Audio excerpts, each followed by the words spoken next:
Provident fund यानी PPF investment का एक शानदार विकल्प है। इसमें पैसे लगाकर आपको गारंटीड रिटर्न तो मिलता ही है, साथ में अच्छा खासा ब्याज भी मिलेगा। इस योजना की सबसे अच्छी बात है कि इसमें आपका पैसा पूरी तरह से सुरक्षित रहता है। इसके अलावा पीपीएफ अकाउंट पर आपको लोन की सुविधा भी मिलती है। सबसे पहले जान लेते हैं कि पीपीएफ अकाउंट कौन खुलवा सकता है। कोई भी व्यक्ति किसी पोस्ट ऑफिस या बैंक में अपने नाम पर पीपीएफ अकाउंट आराम से खुलवा सकता है। इसके अलावा नाबालिग की तरफ से उसके माता पिता या गार्जियन कोई भी उसके नाम पर खाता खुलवा सकते हैं। अब हम आपको बताने जा रहे हैं कि पीपीएफ में निवेश करने के आखिर फायदे क्या हैं। पहला फायदा तो ये है कि ये स्कीम सबसे सुरक्षित मानी जाती है। वजह है पीपीएफ को सीधे केंद्र सरकार रेगुलेट करती है और इस पर मिलने वाला ब्याज भी सरकार ही तय करती है। इसलिए स्कीम में निवेश पर सुरक्षा की पूरी गारंटी सरकार की ही होती है। अगर आप टैक्स छूट और अच्छे रिटर्न वाले निवेश की तलाश में हैं तो पीपीएफ में निवेश बेस्ट रहेगा। पीपीएफ से ज्यादा रिटर्न सिर्फ सुकन्या समृद्धि योजना और सीनियर सिटीजन स्कीम में ही मिल रहा है, लेकिन इन दोनों ही स्कीम में हर व्यक्ति निवेश नहीं कर सकता है। दूसरे फायदे की बात यह है कि इस स्कीम में आपको एक साल में कम से कम 500 रुपए निवेश करने की सुविधा मिलती है। यानी अगर आपके पास ज्यादा पैसा नहीं है तो भी इस स्कीम में निवेश की शुरुआत कर सकते हैं। पीपीएफ में एक साल में ज्यादा से ज्यादा 1.5 लाख रुपए निवेश कर सकते हैं। एक वित्त वर्ष में अधिकतम 12 किश्तों में पैसा जमा कर सकते हैं। इसमें हाल फिलहाल में 7.1% का सालाना ब्याज मिल रहा है। हालांकि सरकार समय समय पर इस ब्याज दर में बदलाव करते रहती है।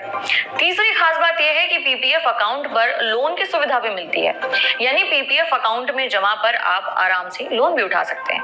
आपने जिस वित्त वर्ष में पीपीएफ अकाउंट खुलवाया है उस वित्त वर्ष के खत्म होने के एक वित्त वर्ष बाद से लेकर 5वें वित्त वर्ष के खत्म होने तक आप पीपीएफ खाते पर लोन ले सकते हैं।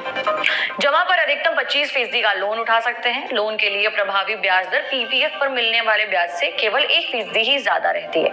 ब्याज को 2 मंथली इंस्टॉलमेंट या फिर एक साथ चुकाया जा सकता है।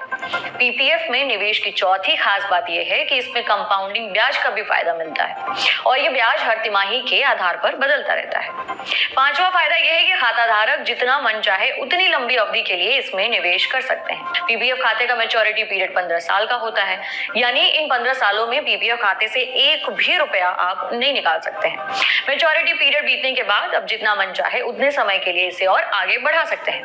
आपको बता दें कि पीपीएफ पर ब्याज दर की गणना में 5 तारीख का बहुत इंपॉर्टेंट रोल होता है।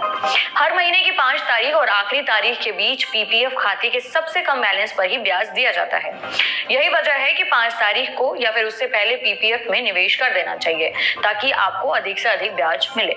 इसे ऐसे उदाहरण के साथ भी समझते हैं।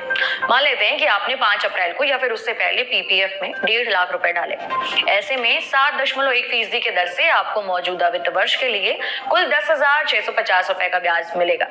लेकिन अगर आप यही पैसा 6 अप्रैल को डालते हैं या उसके बाद डालते हैं तो आपको इसी वित्त वर्ष के लिए सिर्फ 11 महीनों के लिए ब्याज मिलेगा। यानी कि आपको 9,763 रुपए का ब्याज मिलेगा। दूसरे शब्दों में कहें तो सिर्फ एक दिन की देरी पर आप 887 रुपए यूं ही गंवा देंगे। इसलिए बेहतर है कि 5 तारीख आते आते इसमें निवेश करते हैं। उम्मीद करते हैं कि पीएफ से जुड़ी यह जानकारी आपको काफी पसंद आई होगी।